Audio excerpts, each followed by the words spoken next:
The two Russians passed by a 22-year-old Ukrainian soldier. One of them noticed the hidden threat. Now, whoever reacted first would survive.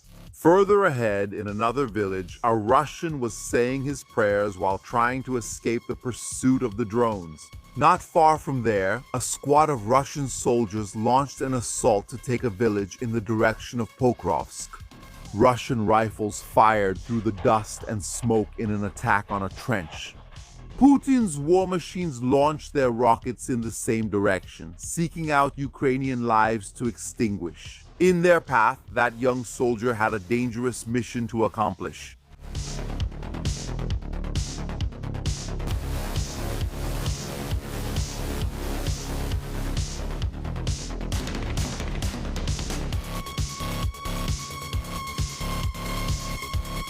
He was known only as the Florist, a simple call sign for a young soldier sent to one of the worst parts of the Ukrainian front. The 92nd Ukrainian Assault Brigade knew well the challenge that the Florist was facing.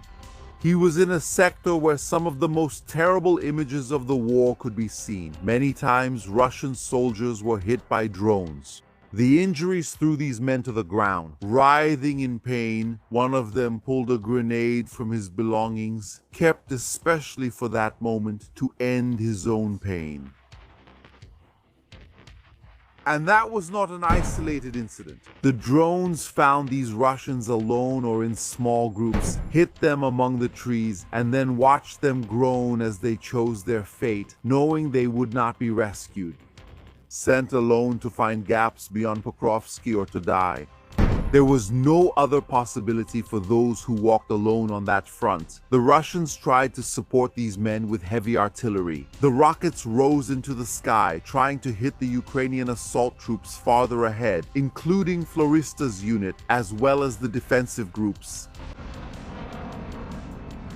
Russian drones had been attacking Pokrovsk and its logistical routes for months. It wasn't enough to hit those who were in the trenches.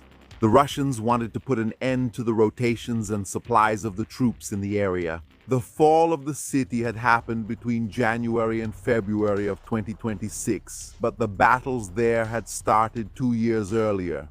It was 24 months of Russian advance, 45 kilometers covered from Avdiivka, which was taken in 2024. That was an average of 1.8 kilometers per month, showing just how tough the fighting in that region was. Florista ended up there a few months earlier. At 22 years old, he said he had important reasons to join the army. He hadn't even turned 18 when the Russians passed through his city in 2022 doing what they were known for. But now he was there with the assault groups, advancing among trees marked by war, trees that kept insisting on more weapons the Russians were. Insistiam em crescer novamente todos os anos. There, maybe still fertilized by the morbid remains of those battles. After so many shots, explosions, shrapnel, and ammunition, the bodies of many Russians were left scattered across the terrain. Some surrendered, being forced to walk with the assault troops to the prisoner camps.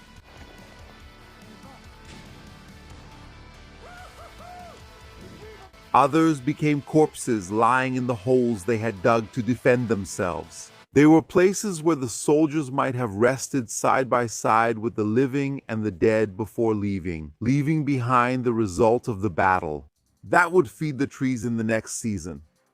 Of course, the Russians also carried out their assaults against Ukrainian positions.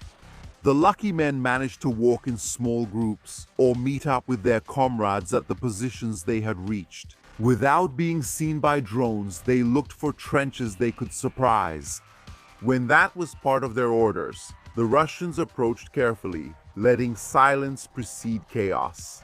When they were close enough, they allowed the boom of the grenade to unleash the deadly chaos that would follow in the next few minutes. Smoke rose from the Ukrainian trench where the explosives had gone off, but there were still men alive inside shooting back.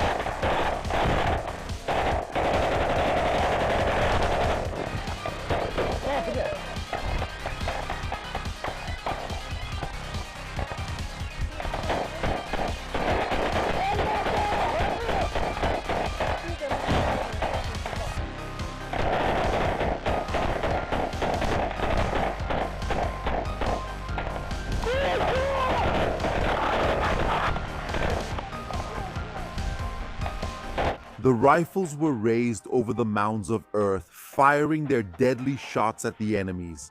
Raising your arms already meant giving an opportunity to be wounded by a shot powerful enough to break ranks. But at that point, the only option was simply to fight, fight and fight. The Florist's job was to follow the orders of the 92nd Brigade, which, like other assault units, needed to find the infiltrated Russians, or those who had taken trenches. Sometimes the hiding place was good. But those soldiers had gone so deep into Ukrainian territory that they ended up without ammunition or supplies. Surrounded in basements, some surrendered quickly. Others were convinced by grenades thrown into their stinking hideouts.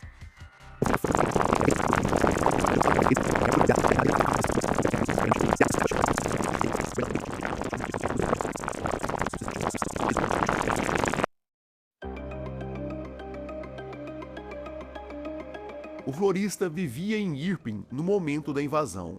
Nem tinha idade para lutar quando os russos apareceram na cidade.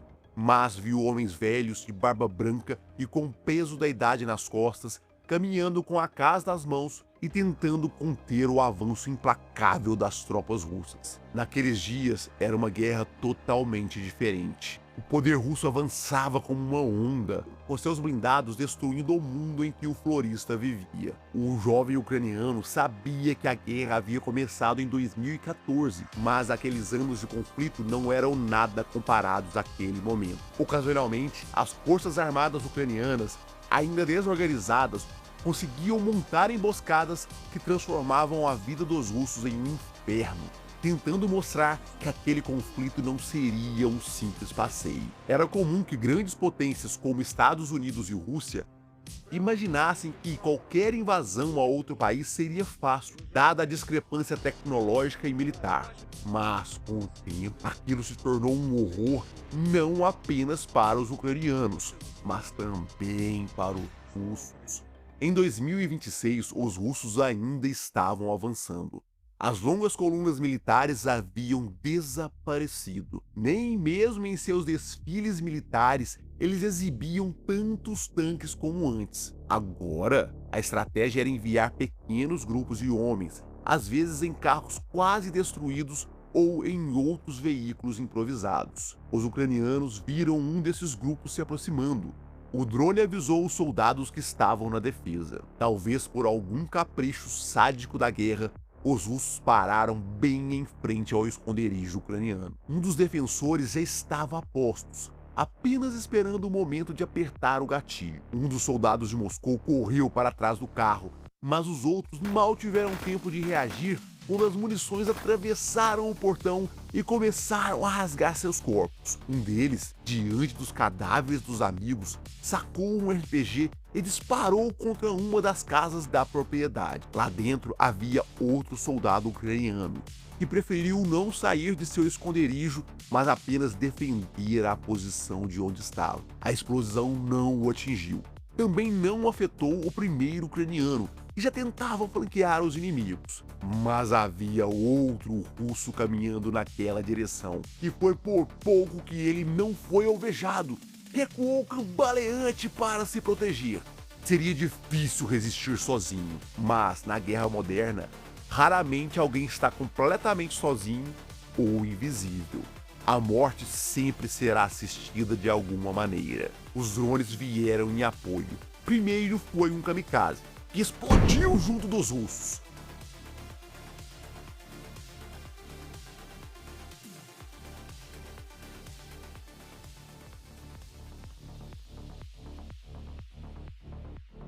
Depois um drone bombardeiro surgiu para soltar granadas. O russo que começava a circular a casa foi atingido.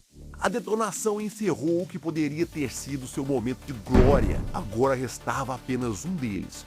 Ferido, o comando não deixou o soldado ucraniano se expor.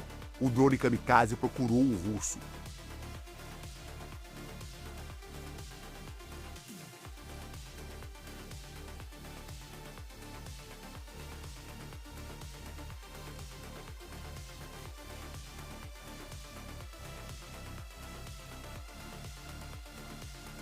He fell groaning for a while, writhing on the ground until the bomber dropped another grenade. The confirmation of the 5 Russian corpses marked the end of that small battle. It wasn't easy for the Ukrainians either, not at all.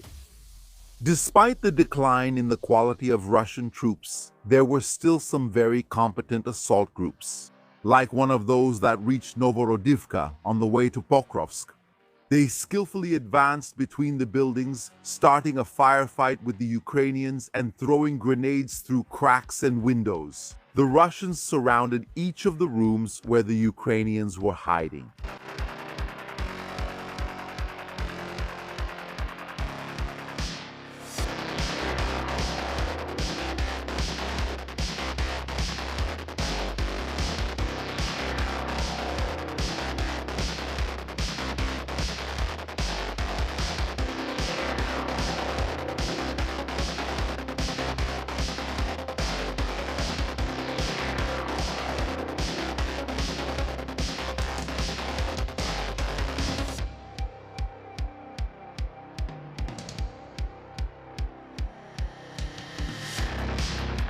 Grenades from their grenade launchers exploded against structures already weakened by previous blasts. The bodies of their opponents began to be left behind as they advanced, taking control of more and more parts of Novorodivka.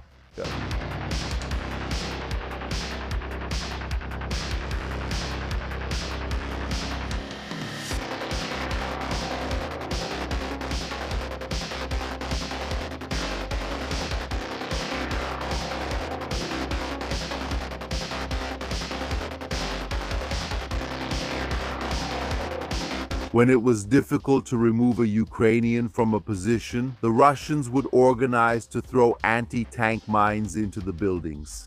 The collapse put an end to any chance of resistance. Corpses didn't shoot back, and those who survived already had their morale and courage buried by defeat, by the pain in their bodies, and by the Russians with rifles who came to check the results of the explosions. The Florist knew about these confrontations. There were many videos showing the situation at the front for anyone who wanted to see. Russian drones chased the Ukrainians. Death was plentiful and swift. Depending on the period and the sector of the front, a soldier's life expectancy could be short. Florista feared being sent into combat as just another piece of meat to be ground up by the war. But he chose the 92nd Assault Brigade because of its reputation. There, men were well treated, the wounded were rescued and cared for. Not every brigade was the same, and some had a pretty bad reputation. In fact, there were some very well-trained groups among the Ukrainians.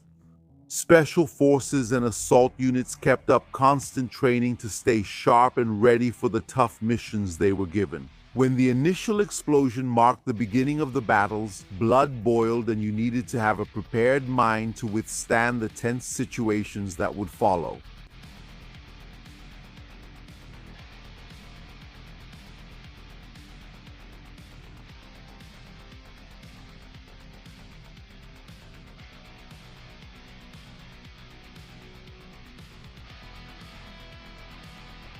A guerra não perdoava erros. O soldado precisava ser cauteloso e, quando necessário, chamar a ajuda dos drones para quebrar os russos entrincheirados. Só então os homens entravam para averiguar os cadáveres. Os documentos eram recolhidos para identificar quem estavam enfrentando. Depois, continuavam o trabalho pela vila antes de recuar, antes que os kamikazes russos chegassem. O Florista era um batedor da 92ª Brigada. Por isso, sua missão era avançar com outros soldados para encontrar os russos na Zona Cinzenta. E foi isso que o levou a um dos momentos mais tensos de seu combate.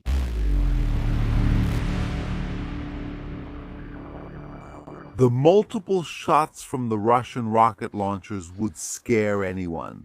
There were dozens of projectiles that, in a short time, were already falling on the Ukrainian positions. It was deadly and completely impersonal.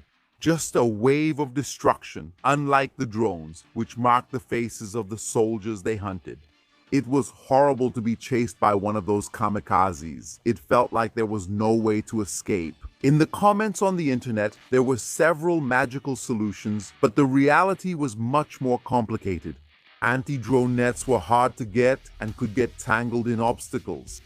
Carrying a shotgun increased the soldiers' weight in ammunition and weaponry, and they didn't always work. The Florist heard stories of men who shot at drones and missed. In other cases, the drone was only partially hit, but it would just keep going on sheer momentum and explode nearby, injuring or killing with flying shrapnel. What the Florist had were grenades and his rifle. In these raids, he tried to survive by being quick, moving through corners with his companions to the point where he was supposed to carry out his mission, and aiming at the sky with his weapon when he heard the drones.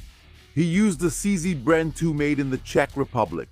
It was a reliable weapon and it saved him a few times. It was hard to hit a drone with it, but when it happened, it was almost like being born again. It was risky, therefore, to enter the gray zone and take part in those visceral fights against the Russians. When they managed to settle in a place and gather more men, the Russians held out for longer. Only after a lot of fighting would some of them surrender. Even so, there were always those who wouldn't, not even with plenty of encouragement, like the typical grenades thrown into the darkness of the basements.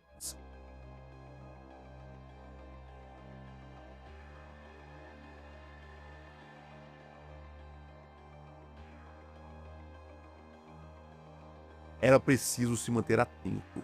Houve casos de russos se movendo, retirando granadas ou armas escondidas para um último ato heróico. Alguns tiros de alerta costumavam afastar essas ideias glamurosas e cinematográficas. Ao serem interrogados, os prisioneiros revelavam que vinham de todo lugar da Federação Russa. Kaliningrado, Tyumen, Rostov-on-Don, Krasnodar, Samara, Daguestão, todas as regiões estavam representadas, principalmente as mais pobres. Grupos reunidos daquela forma eram perigosos. Era assim que os russos se acumulavam aos poucos dentro das cidades.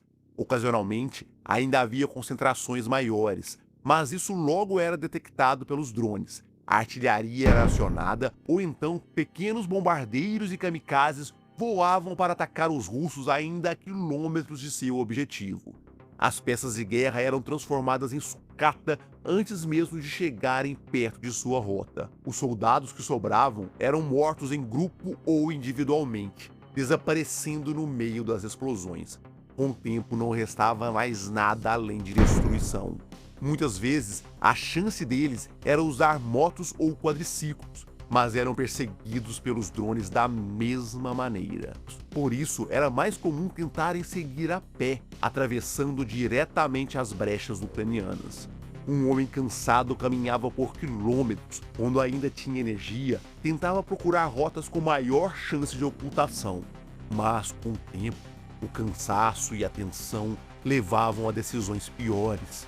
Alguns passavam por trilhas ou rotas comuns, já cheias de cadáveres de seus companheiros. A esperança era de que não houvesse drones no céu na vez deles, no céu ou no chão, esperando calmamente por uma emboscada.